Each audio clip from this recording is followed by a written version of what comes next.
Right, let's admit it. Coffee is both a necessity and an affordable luxury.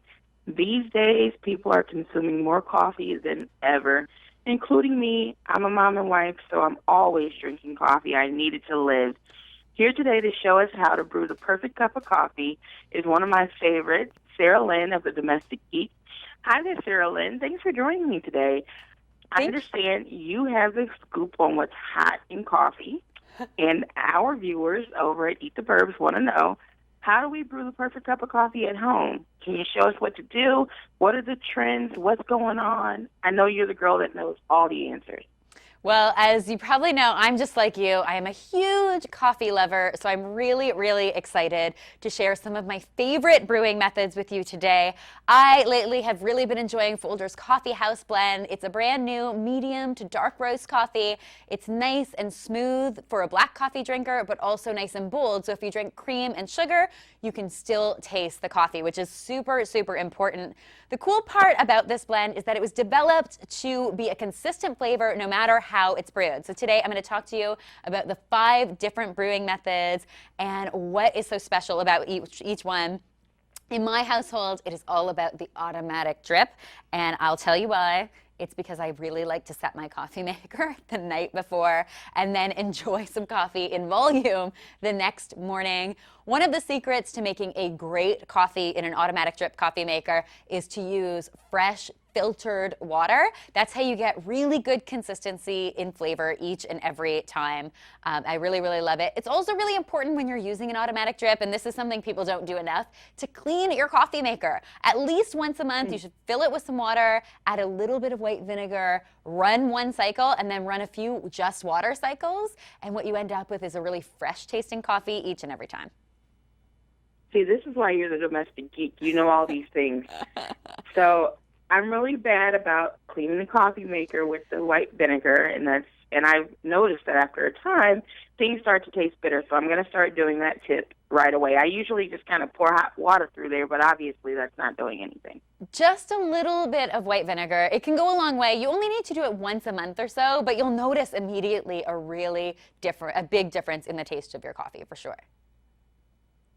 So how do you do iced coffee at home the right way? Oh, that's a good question. So there's 2 different kinds of iced coffees that are really hot right now. There's the traditional iced coffee, which is actually often brewed in an automatic drip coffee maker. It's brewed hot and then chilled in the refrigerator.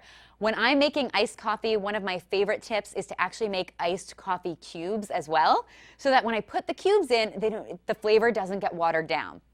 So that is a really good tip. The other way to make iced coffee is with cold brew coffee. And you've probably heard a lot about this. It's a big trend right now. The big coffee houses are charging like $5 plus for a cold brewed coffee.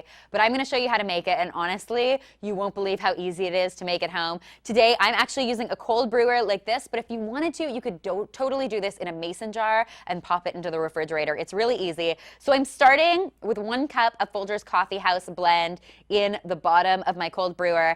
And then basically you're going to add about 5 cups of water to your brewer.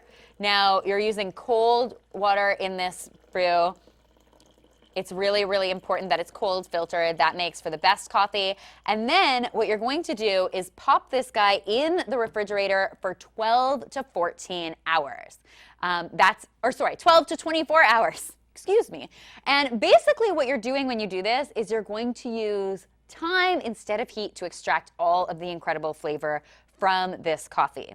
And what you end up with is a really smooth coffee flavor, very low acidity, and it develops a bit of a smokiness that people really, really love. What I love about cold brew is even people who use a lot of cream and sugar regularly will often drink this black because it's so, so flavorful. Well, that's pretty cool. I didn't realize you could actually do cold brew at home. It's one of those coffee trends that I'm like, I love to go out and have it. Don't know what to do with it at home. So thanks for showing me that. Yeah. What about the French press? I have one at home. I don't use it. What can I do with the French press? The French press is just such a beautiful way to make coffee. I like to say it's a way to show your coffee some love. So basically the secret to the French press is all in the ratio. I like to use 6 tablespoons of coffee grounds to 4 cups of water. Now what you do is you basically put your coffee in your French press and then you add half of your water. You don't want to add all of your water at once. The best bloom, that's a fancy way to say steep. The best steep comes if you add it half at a time. So basically you're going to add 2 cups of hot water to your French press, let that steep for a minute, and then add the rest of your water, let it steep for 6 to 8 minutes, and then you plunge it and you pour it, and it just is a really lovely, lovely way to create a beautiful cup of coffee. One other thing, if you're using a French press or a pour over, you want to use water that is just boiling or just below boiling. So 195 degrees Fahrenheit is actually the sweet spot for these 2 coffee methods, but you don't want to scorch your grounds. That's the way to get the best cup of coffee. Yeah, because I learned that when you scorch the grounds, that's when you get the bitter stuff. So I've been learning to play with the temperature of the water. Exactly. I'm learning some things from you, Sarah Lynn. You're one of my favorites. I'm pretty much a geek at heart. I like a lot of tech stuff. So when you launched your channel on YouTube, I was thinking, oh, the Domestic Geek, let me check this out. I'm a little bit of both, too. Thank you. So you really speak to my heart on your channel. You're an awesome YouTube content creator, seriously. Oh, I do have one question. I need to know from you, are you an iced girl or are you a hot girl? You can't tell me a little bit of both. You got to choose one as your primary drink. What are you, iced or hot? I can honestly tell you, I am a hot girl. Even in the summer months, I am drinking a big hot coffee. I love it.